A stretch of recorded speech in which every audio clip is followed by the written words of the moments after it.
Medina de Dourados, junto com o meu irmão e o senhor Antônio Rodrigues, foi na mesma lotação.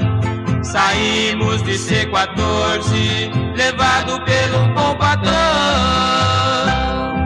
lá pras bandas de Jardim, pra conhecer aquelas regiões. O bom patrão que eu falo, sua fama tem valor, é o senhor Li Teixeira, fazendeiro e grande criador, um grande batalhador que luta pela nação.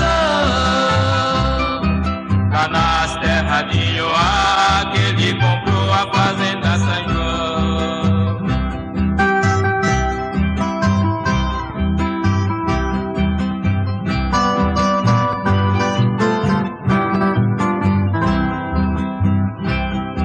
Restaurante Mata Sede fica na reta daqueles rincão, aonde paramos sempre antes de chegar na fazenda São João.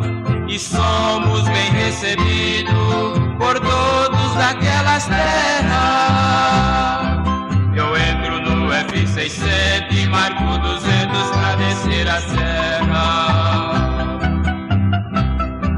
As belezas de um sertão, foi ali que eu conheci os campos onde andam as emas, as andas e o jabuti.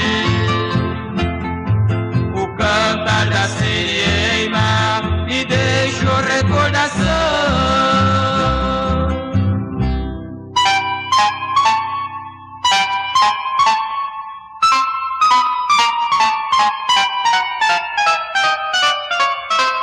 Das Mato Grossense linda, nos convidando com o chimarrão.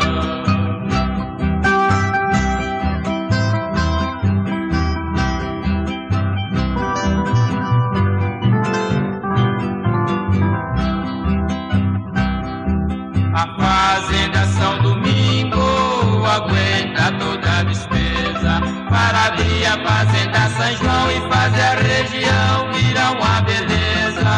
O Teixeira está lutando com aquelas terras varonil, pra criar os bons produtos de Nelore e Gado Gil. Esta fazenda São João vai ficar boa como a outra é, por ser um presente que fez a caçulinha, sua filha Raquel.